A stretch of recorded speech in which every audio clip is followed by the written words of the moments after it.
Welcome to the Deep Talk channel and another deep dive. Today, we're plunging into something, well, pretty much everyone bumps into. Understanding human behavior.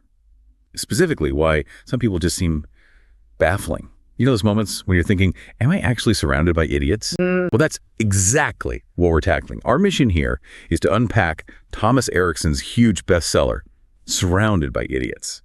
We're going to look at the DISC method he uses, pull out the key insights, and hopefully give you some practical tools to help navigate your relationships better, work, home, wherever, quickly, effectively. The big goal, to shift how you see people, maybe less idiots, more individuals worth understanding, respecting, valuing. It's definitely a powerful way of looking at things. And it's interesting, the origins are actually quite practical. Erikson made it famous, sure, but the DISC model itself, it owes a lot to Bill Bonstetter and his son David. It apparently started from this simple question in farming sales, believe it or not. Like, could a salesperson sell more just by looking at a farm? That basic idea grew into this whole global method for understanding how people tick. Wow, from agriculture to global behavior profiling, that's quite a leap. It is, isn't it? So let's get into that idiots part from the title. Erikson talks about his own experiences, right? Even back in high school. Yeah, he noticed early on that some conversations just clicked, they flowed. But with other people, it was like hitting a wall. His words didn't land or they got twisted. It led him to sort of mentally bucket people into two groups. The good, sensible ones, and then, well, all the rest. Okay, I think many of us can relate to that feeling sometimes. Absolutely. And then came the pivotal encounter with Sturr, this older, self-employed guy who genuinely loudly proclaimed he was surrounded by idiots. He'd ran about every single department filled with fools, weirdos, you name it. His behavior was pretty extreme. How extreme? Like calling employees idiots to their faces publicly. People actively avoided him. They even had this warning light system at his office door. A warning light? Seriously? Yeah, red light meant Sturr was in, green meant he was out. And employees would literally see red and turn around, go back later, just to avoid him. That paints quite a picture. So Erikson meets this guy. What happened? Well, Erikson, being young, maybe a bit bold, asked him the question, so who hired all these idiots? Oh boy, how did that go down? Predictably, he got fired on the spot. But that dismissal, that whole encounter, it sparked something in Erikson, a lifelong quest, really. The big takeaway for him wasn't just that Sturr was difficult, it was why Sturr saw idiots everywhere. And the answer was? Sturr was comparing everyone to himself. His standard for not an idiot was someone who thinks and acts exactly like Sturr. Anyone different, idiot.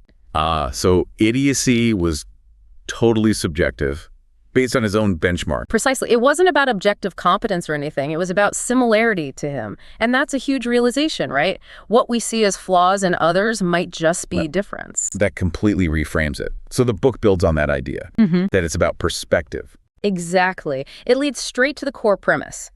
Communication happens on the listener's terms, not the speaker's. Everything you say gets filtered through their background, their biases, their mood that day, their preconceived notions, everything. So my intention doesn't matter as much as how they receive it. That's the crux of it. Your intent is almost secondary. How it lands, how they interpret it, that's what dictates the outcome. Effective communication isn't just you being clear. It's about making it easy for them to understand. You can't fundamentally change how someone else operates, their core wiring, but you can change your approach. You can adapt your style to create what Erikson calls a secure arena, a space where they can actually hear your message without reacting defensively to your delivery. Right, putting the responsibility on the communicator to adapt.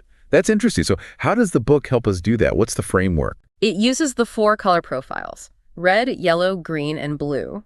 These are essentially stand-ins for the core DISC components: dominance for red, influence for yellow, steadiness for green, and conscientiousness for blue.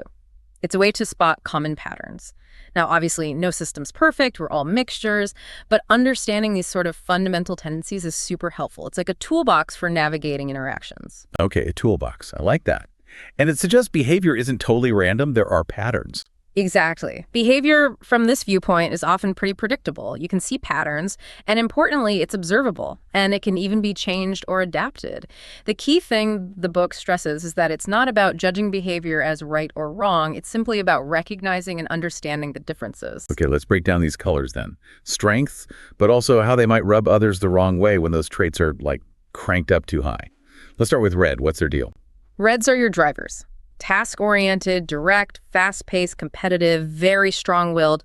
They focus on results, make decisions quickly, hate wasting time, always on the move. Got an example? Oh, yeah. Erikson mentions the CEO, classic red, turned everything into a contest. Even reading speed or memory games with his own young kids. He just had this innate need to win.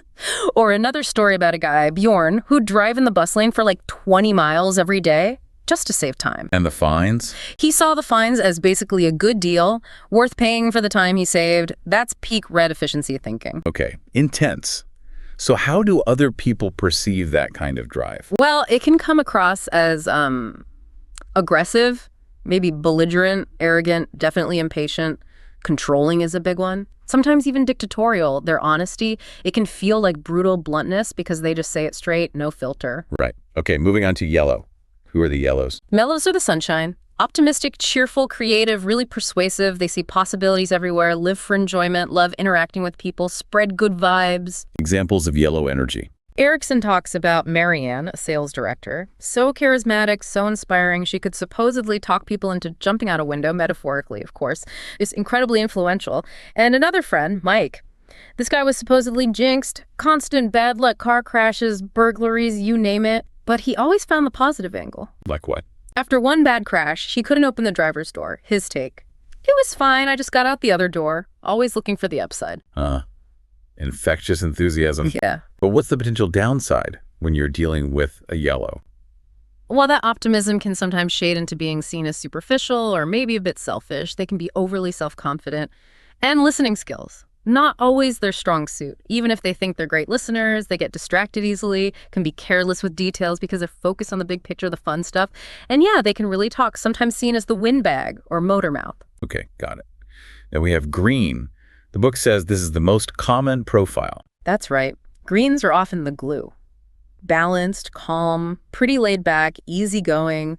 They really value stability and harmony, try hard to fit in, avoid conflict, don't like offending people. Often excellent listeners. Who represents green? Think of someone like Majar, who remembers everyone's birthday, quietly helps out when tasks are forgotten. Or Lhasa, that truly reliable, supportive friend who's always there to lend a hand, no fuss. There's also an anecdote about a green mother getting totally thrown off by a very minor change in plans for a visit. That need for predictability is strong. Any unexpected shift can cause real stress. So they value stability. How might that be perceived negatively? Others might see them as hesitant, maybe unwilling to take a firm stand because they dislike conflict so much. Sometimes passive or even paradoxically quite stubborn or pig-headed when resisting change they didn't initiate. They can also sometimes seem a bit naive or gullible, mostly because they tend to trust people they like and just want things to be peaceful. Makes sense. Okay, finally, blue. What are their defining traits? Blues are your analysts. Logical, rational, incredibly detail-oriented, meticulous. Quality is paramount. They tend to be more reserved, self-contained, often introverted. Facts and accuracy rule. Examples of blue behavior. The book mentions a CEO needing an 85-page quote for something and then asking for more material, just needing every single detail. Or the dad measuring gravel for a driveway, insisting on a precise 1 centimeter per meter incline because the book says so. They're the ones who will actually count every screw when assembling IKEA furniture just to make sure it matches the instructions perfectly. Precision matters. Admirable precision. But the downsides, how are blues sometimes perceived? They can come across as evasive or defensive, maybe because they need time to process and verify everything. Reserved, certainly. Sometimes seen as overly fastidious or meticulous nitpicky, perhaps. Also hesitant, maybe overly cautious or conservative. Because they need so much data, they might seem like they lack independence or initiative. Questioning, suspicious even, and yeah, sometimes tedious, aloof, or even cold-hearted because the focus is so strongly on facts over feelings. So okay, we have these 4 colors, these basic patterns, but just knowing someone's, say, a red isn't the whole story, is it? The real magic seems to be in the adapting. Exactly. It's not just about pinning labels on people. It's about, okay, I think this person operates mainly like a red. So how do I adjust my approach to connect better? How does that look in practice? Especially with something tricky like giving feedback. Let's start with reds again. Right, reds. Feedback for them. Be quick, be businesslike, be determined. Get straight to the point. Don't waste time with excessive small talk or flattery. They see right through it and just want the facts. And interestingly, be prepared for a debate. Don't necessarily back down immediately if they push back. They actually respect strength and conviction. Stand your ground if you believe in your point. So directness and backbone are key. Definitely. There's an example of a consultant dealing with a ranting red sales director. The consultant just refused to get drawn into the drama, stayed calm, stuck to the facts. Eventually, the red respected that and listened. Okay. What about yellows? Giving them feedback must be different, with all their optimism and potential defensiveness. With yellows, yeah, you need a different tack. Keep the overall vibe positive and friendly. Focus on the big picture. Don't drown them in tiny details they'll ignore anyway. But you do need to be persistent and very clear about the feedback itself. They might try to charm their way out of it or get defensive, maybe play the victim a little. You have to gently but firmly bring them back to the point and be super concrete about expectations and deadlines. Their natural optimism can make them overestimate what they can do or underestimate how long things take. Gentle but firm, clear expectations. Yeah. Got it. And greens. They dislike conflict, so feedback must need a really careful touch. Absolutely critical. With greens, approach feedback gently, calmly, and always in private. Reassure them that the feedback doesn't change your overall positive view of them or your relationship. They need that security. Avoid being confrontational in your style, but don't waffle on the core message if a change is genuinely needed. They need clear, calm guidance, not ambiguity. Understand their resistance often comes from a desire to avoid upsetting the status quo or causing friction. Okay. Gentle, private, reassuring, but clear. And lastly, blues. How do you give feedback to someone who needs all the facts and might question everything? Preparation is everything with blues. Have your facts straight. Be logical, rational, detailed. Stick to the data. Avoid getting overly personal or emotional that just clouds the issue for them. Expect questions, lots of them. See their skepticism not as defiance, but as their way of ensuring accuracy and truly understanding.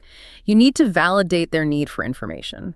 Sometimes you might need to gently remind them that decisions occasionally have to be made without 100% certainty because perfect information is rarely possible in the real world. Action is still needed. It's fascinating how tailored the approach needs to be, and it's not just words, is it? The book touches on body language, even emails. How do these colors show up non-verbally? Oh, absolutely. Body language is a huge tell. Reds often lean in, make strong eye contact, have firm handshakes, quite dominant physically. Blues, much more reserved, minimal gestures, maybe a slightly larger personal space, often a neutral facial expression while they're processing. And yellows and greens. Yellows are typically very expressive, animated gestures, lots of facial expression, modulate their voice, physically engaging. Greens tend to be attentive listeners, maybe tilting their head, using softer eye contact, creating a sense of calm presence. Even emails. For sure. A red's email. Yeah. Short, to the point, action-oriented. A yellows, probably longer, friendlier, maybe includes personal bits, exclamation points. A greens, warm, polite, relationship-focused. And a blues, structured, detailed, likely with attachments, precise language. It really permeates everything, which reminds me of that company party story in the book, where alcohol seemed to flip everyone's personality. What was going on there? Right, that was a great illustration. It showed how under certain conditions, like, lowered inhibitions underlying or maybe suppressed traits can pop out in really unexpected ways. The normally upbeat yellows got all moody and philosophical. The super reserved blue credit manager ended up dancing on a table telling off-colored jokes. Total opposite of his usual self. And the greens. The usually quiet, conflict-avoidant green administrators actually confronted their red bank director, told him exactly what they thought of his demanding style. Wow. So what does that tell us? That the colors aren't fixed? Not exactly that they aren't fixed, but that context matters hugely. Our core tendencies are there. But stress, relaxation, different environments, they can bring different facets to the surface. It shows we're complex, not just one-dimensional caricatures. Yeah, it's not about putting people in rigid boxes. And the book does stress, right, that no single behavior pattern is inherently better than another. Exactly. While specific actions can be right or wrong in a situation, the underlying pattern being red, yellow, green, or blue isn't right or wrong. It just is. We're wired differently, and that diversity is actually a strength, even if it causes friction sometimes. So if everyone has strengths and weaknesses, and the book notes reds, yellows might overestimate strengths, while greens, blues might focus on weaknesses, how do we make these different styles work together effectively? In teams, in families? That's where understanding the combinations becomes really important. The book talks about different kinds of pairings. Some are quite natural fits. Like what? Blue and green, for instance. Both tend to be calmer, more introverted, thoughtful. They often get along easily. Or red and yellow, both are typically more outgoing, energetic, verbal. They can feed off each other's energy. Okay, those are natural pairs. What else?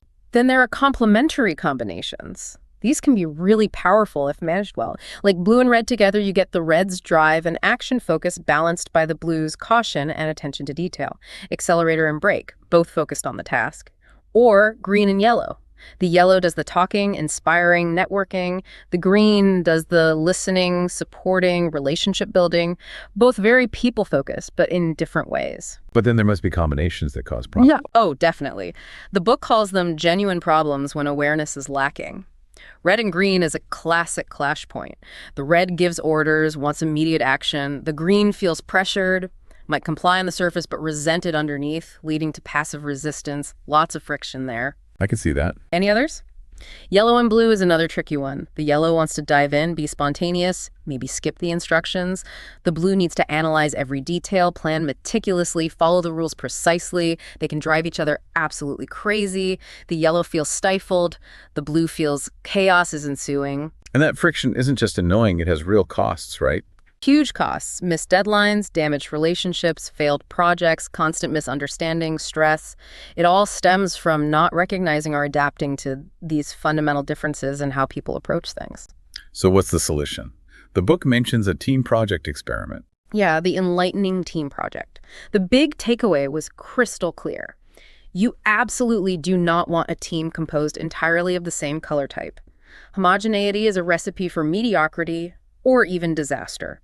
You need the mix. You need the diversity of perspectives and approaches, the red's drive, the yellow's creativity, the green's stability, the blue's precision to get truly decent dynamics and good results. Which points to a common management mistake, maybe. Hiring people just like yourself. Exactly. Managers often unconsciously favor people who mirror their own style because it feels comfortable. But in doing so, they miss out on essential complementary skills and perspectives, creating unbalanced teams that underperform. So this whole deep dive, really, it's about building that understanding, seeing why people act the way they do, instead of just labeling them idiots. Precisely. It's about self-awareness, too, knowing your own default settings, and then having the flexibility to step outside those defaults when needed. It's liberating, actually. Less frustration, more effective connection. So wrapping this up, what does this mean for you, the listener, starting now? You've basically got a crash course here, distilled from Surrounded by Idiots. You've got a new lens, a framework to start recognizing these patterns in people around you, maybe anticipating how they might react, and crucially, thinking about how you can adjust your own communication style. Remember, it's not about boxing people in forever. Not at all. It's about appreciating the differences, leveraging the strengths, and navigating the potential friction points more skillfully. It's about fostering better understanding, less conflict, flexibility, not fixed labels. So whether it's that colleague who drives you nuts, a family member you clash with, or, yeah, even that driver in traffic, thinking in colors might just shift your perspective. From frustration to maybe fascination. And give you better tools to respond. So maybe try it out this week. Observe people. Who seems red, yellow, green, blue.